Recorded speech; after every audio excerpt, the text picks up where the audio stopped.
This video is not about sleep early or don't have coffee after 2 p.m. or don't look at your phone after 9 p.m. but is to understand why you want to wake up early. I wake up 1 hour early extra every day because it gives me 7 extra hours per week. Now it's up to you what you want to do with that extra time. Some people choose to do things that they can't find time to do otherwise, and they can be practical or mentally relaxing activities. That could mean having a nice cup of coffee before the kids wake up, work on a side project, or go for a run. You do whatever you want to do. But how? How does one get the ability, the discipline to do this? That's what I want to talk about today. But before we do that, I want to make it very clear that it doesn't matter if you sleep early or if you have the most restful sleep or have the best intentions to do when you wake up in the morning. When that alarm goes off, it will suck. Period. That never gets old. It will always be painful when that alarm goes off. So if you understand that and still want to keep watching, then let's get on with it. The first technique is be consistent. Consistency is important because we will end up doing things that have the least resistance. And in order to have consistency is to make it a habit. And doing something every day helps build that routine. Repeated responses become habits, and doing this consistently over time eventually turns into your personality. The more you do it, the easier it will get, thus reducing the resistance. Let me give you an example here of what we should be aiming for. You must have heard other people say, I like running. But then there are other people who say, I'm a runner. You see, there is a difference there. Or if a woman is trying to quit alcohol, but it's too tough for her, and if you offer them a drink, they would say, I'm trying to quit. But what if she's pregnant? Then the response is different. The response is, I'm pregnant, I don't drink. You see, there is a huge difference there. That's the level of commitment that is required when we want to develop habits. That's where we should aim to reach. In the beginning, you might be the one who says, I try waking up early every day. But the goal should be, I'm an early riser. But now what? When you wake up, what do you do next? That's where the next point comes in.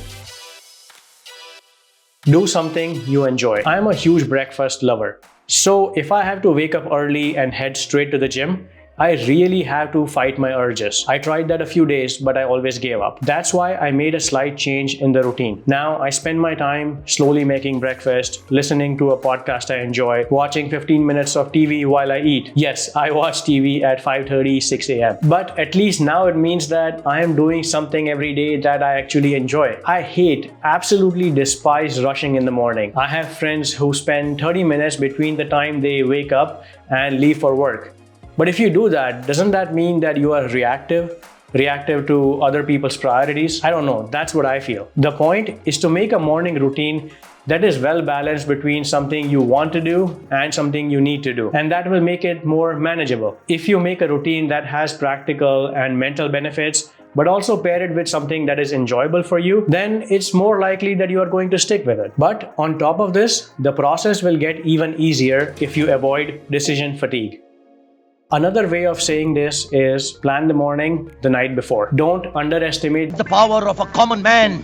Don't underestimate the power drain we suffer from making thousands of decisions every day. That includes deciding what clothes to wear this morning, what coffee to drink, or what TV show you are going to watch before the very first bite. We have a finite amount of decision-making ability throughout the day. The more decisions we make, the lesser the quality gets. One of the ways of avoiding decision fatigue is automating decisions. Instead of thinking each night what body part you are working out on tomorrow, how about just follow a 3-month workout plan? Instead of deciding each night what meditation video you are going to follow tomorrow, why not just listen to Calm App's 7-day series? Instead of deciding what workout clothes to wear, how about you donate the overflowing cabinet and keep only a few t-shirts to switch between? Avoiding decision fatigue actually helps you build habits and routines, as that will save your cognitive health, which can be utilized elsewhere. This will allow you to minimize the number of decisions you make every day and keep your headspace clutter-free in the morning. And the last one is small wins.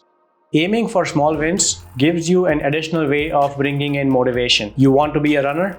Challenge yourself daily or weekly. For instance, today is the day I'm going to hit 9-minute mile. A month later, you challenge yourself to run an 8-minute mile every day of the week, and so on. Let's say you have been reading 1 page of a book every day, but after a week, Challenge yourself that for the next week, I'm going to read 2 pages or 5 pages. Eventually, that will turn into reading 15 minutes every morning. That's just an additional motivating kick that will work in your favor. I mean, who doesn't like winning every morning, right? I have to say that this is not for everyone.